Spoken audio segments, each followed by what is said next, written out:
পরিবার ও আমার সন্তানের দায়িত্ব নিতে হবে। 24 ঘন্টার মধ্যে 8 জনকে মহানগর পুলিশ ও র্যাব সদস্যরা গ্রেফতার করেছেন। আমার পরিবারের সকলের জীবন নিরাপত্তা ব্যবস্থা করতে হবে। প্রয়াত সাংবাদিক আসাদুজ্জামান তুহিন হত্যাকাণ্ডের ঘটনা এবং সিসিটিভি ফুটেজ সহ সকল ডকুমেন্টারি যেভাবে আপনারা জনসম্মুখে এনেছেন, আমি ও আমার পরিবার আপনাদের কাছে সারা জীবনের জন্য কৃতজ্ঞতা প্রকাশ করছি। আপনাদের সত্য লিখনের কারণে আজ আপনাদের সহকর্মী ও আমার স্বামী প্রয়াত সাংবাদিক আসাদুজ্জামানের হত্যাকারীদের অপরাধ উন্মোচন করা সম্ভব হয়েছে। না হয় আমার স্বামীর সহকর্মী প্রয়াত সাংবাদিক সাগর রুনির হত্যাকাণ্ডের মতো আলামত নিখোঁজ ও তদন্তের নামে অনেক নাটক হতো।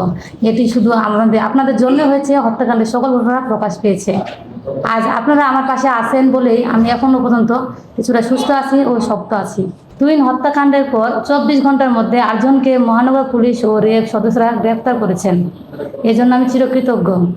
এ হত্যাকাণ্ডের সাথে যারা পেছনে ইন্ধন দিয়েছে এবং টাকা খরচ করে ভাড়াটিয়া কিলার দিয়ে আমার স্বামীকে হত্যা করেছেন, তাদের দ্রুত গ্রেফতার করতে হবে। মোনালিসা হেভি ফ্লো 15 পিস প্যাকেটের সাথে 8 পিসের একটি প্যাকেট একদম ফ্রি। প্রিয় সাংবাদিক ভাই বোনেরা, আপনাদের মাধ্যমে অন্তর্বর্তীকালীন সরকারের কাছে কিছু দাবি জানাতে চাই। প্রয়াত সাংবাদিক আসাদুজ্জামান তুহিন হত্যাকাণ্ডে সকল আসামিদের দ্রুত সময়ের মধ্যে গ্রেফতার করতে হবে।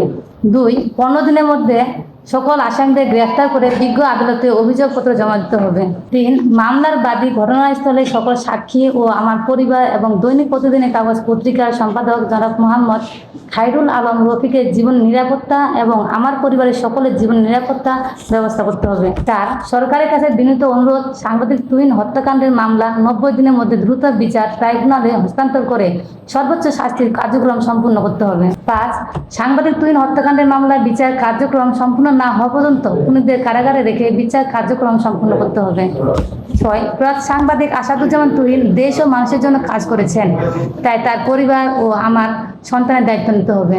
7, গাজীপুর সহ সারা দেশের সকল সাংবাদিক ভাই বোনদের জীবনের নিরাপত্তা দিতে হবে এবং একটি সাংবাদিকদের জন্য আলাদা হটলাইন চালু করতে হবে। আপনাদের মাধ্যমে জানাতে চাই, আমি সহ তুহিনের পরিবারের সকলেই মাননীয় আইন উপদেষ্টা, মাননীয় স্বরাষ্ট্র উপদেষ্টা ও পুলিশ প্রধানের সাথে দ্রুত সময়ের মধ্যে সাক্ষাৎ করার ব্যবস্থা করে দেবেন।